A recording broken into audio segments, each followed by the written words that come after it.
মহাখালীতে যত্রতত্র পার্কিং যেন নিয়মে পরিণত হয়েছে। সড়কের দুপাশে দূরপাল্লার গাড়ির সারি, 4 লেনের সড়ক 2 লেনে পরিণত হয়েছে। এর ফল তীব্র যানজট এই এলাকায়। আরও জানাচ্ছেন মুজাহিদুল ইসলাম, ছবি তুলেছেন শরীফুল ইসলাম।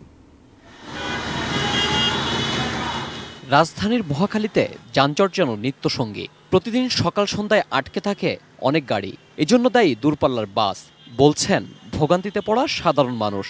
তাদের অভিযোগ, টার্মিনাল থেকে বাসগুলো বের হতে কিংবা সড়কে রেখে দেয় এই যানজট। 2 সারি করে বাস পার্কিং করে রাখে, যে কোনো মুহূর্তে ভিতর থেকে গাড়ি বের হচ্ছে, ঢুকছে।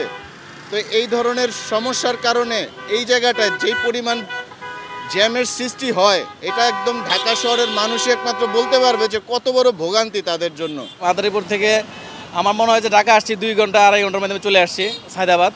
আর এই পর্যন্ত আমার লাগে যে মনে হয় যে আর 2-2.5 ঘন্টা চলে গেছে এখানে আসতে।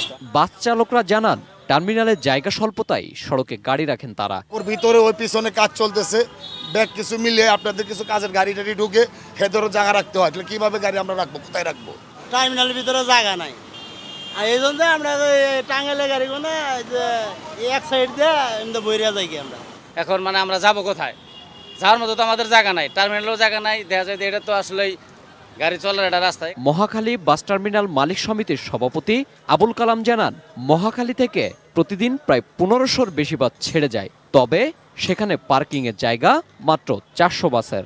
টার্মিনালে কিছু সংস্কার কাজ করা হলে যানজট কিছুটা কমানো যাবে বলে আশা তার। এই টার্মিনালের ধারণ ক্ষমতা হইল 400+, আর এখান থেকে গাড়ি চলে 1500+। তো স্বাভাবিকভাবেই যখন নিচের থেকে বিভিন্ন ডিস্ট্রিক্ট থেকে শহরে গাড়িগুলি আসে, তখন এই টার্মিনালের একটা প্রতিবন্ধকতার সৃষ্টি হয়। মহাখালী ট্রাফিক জোনের সহকারী পুলিশ কমিশনার আরিফুল ইসলাম রনি দাবি করেন, গেটলক সার্ভিস চালুর পর কমে এসেছে যানজট। 400 গাড়ির এখানে যদি 2000 গাড়ি আসে, তো সেক্ষেত্রে একটি বিশৃঙ্খল অবস্থা তৈরি হয়। তো আমরা সেই বিশৃঙ্খল অবস্থা সামাল দেওয়ার জন্য আমাদের ঢাকা মেট্রোপলিটন পুলিশের সম্মানিত কমিশনার স্যারের নির্দেশ মোতাবেক মহাখালী টার্মিনালের যে আগের অবস্থা ছিল, তা থেকে আমরা অনেকটা উত্তরণের পথে আছি। Mujahidul Islam, ATN news, Dhaka.